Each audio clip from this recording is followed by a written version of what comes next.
Cheers. Oh, that is good stuff. I'm doing a shot in each clip. Oh, it's okay. Behind the You're doing more scenes. than... It's good to have the behind-the-scenes thing. The whole reason I start philosophy is not to form a group.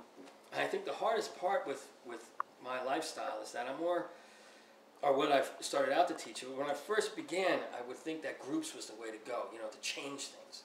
But I think real change, significant change, is dealing with an individual. And to me, that's where God is a thought. We have this concept of God, but I think the expression of our own evolving is what God is looking for. It's like almost like creation is a child unto itself, and we're here along with everything else to understand what creation is created for and why, and as we move through it, a state of mind, a state of being. You know, creation deals with you know, our evolution of how our brain, or how our mind, or versus brain. You know, the brain basically just stores information, but it's our mind that actually processes it and is individual. To me, that's the mind of God. You know, that's why God is a thought that lives within us. It's not just, you know, all our mythologies and all our religions are basically, if you really look into it, as Mr. Campbell said, are all saying the same thing. You know, coming from different areas, different points of views, but they're all saying the same thing. There's some guy now that wants to burn the Quran or something, but really, that book that he's burning, if it's followed the way that it's supposed to be followed, is saying the same thing that the Christian book is saying. They're all saying, you know, peace, love, and understanding. You know, you know. Well, but I don't know about the Quran saying. well, but everything gets misconstrued. It goes in different ways, and also, like, you have the Old Testament, and everything is about violence, isn't it? And all the books, though, and the peace, love, and yes, violence brings about change. But now, I think, you know, what we should be evolving into is understanding what violence really represents. You know, and it doesn't have to be a destructive violence against our own kind. The real structure of creation was creating itself to understand and to imagine itself into being. And we become that imagination. We are here. Imagination is creative. Look what we've done from the beginning of time to now. You know, and I think we're right on that crossroad, you know, where I know that we can't change the world, you know, though it would be nice to see us evolve eventually into something more, you know, when we understand more of what violence represents. But the thought of God being a part of who and what you are, and all the mythologies and everything leading to your creation of what God is, that brings about a balance to what violence really represents within the self. You know, of course, if you walk into a situation and somebody's trying to hurt somebody that you love, or even a stranger, and you have to act on that situation, then you have to act violently. And that's the hard thing to teach to people that are not violent. You know, to people that have been dealing with violence all their life, whether they were raised on the streets of violence or trained in the military to deal with violence, you know.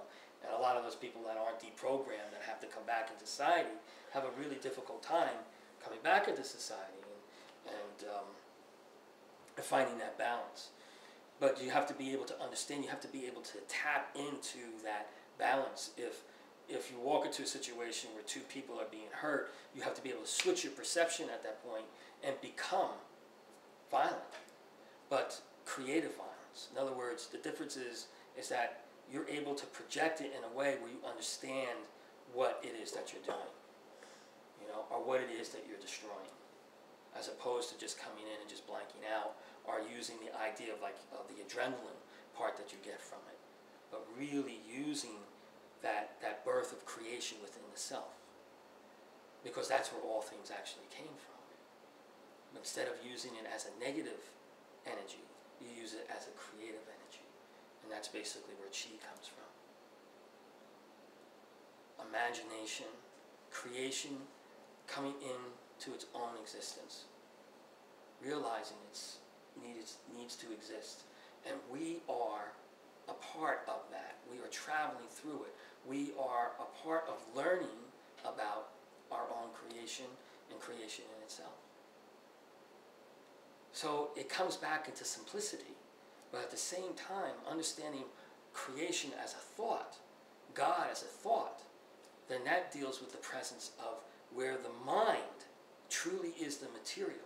And the things that we structure our life on is not real. What is real about it is that we're here to say that it's real. But the real substance, the real material is the material of the mind.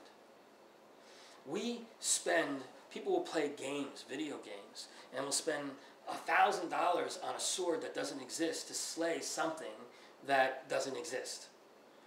But it does exist within the mind.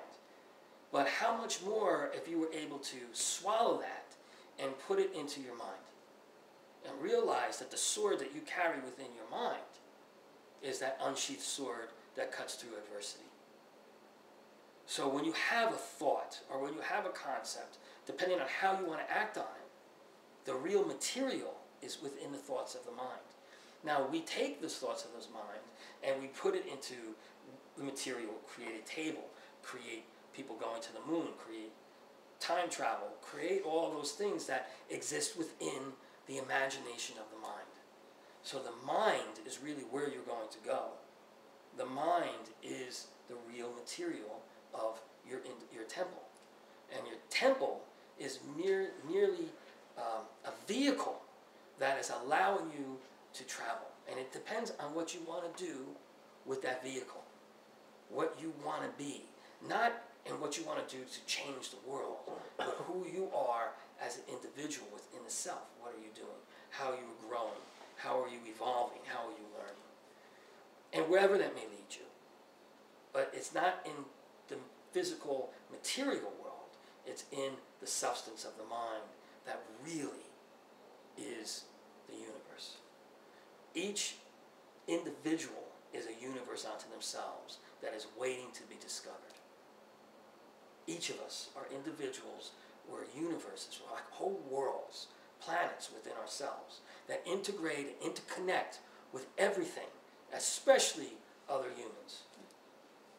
But animals, this, that, and the other thing, we love animals at the same time we eat them. You know? So it's about an energetic connection, but the material is in the thought concepts of the mind. To me, that's what represents God. It's a thought, but God is the thought that resounds within us.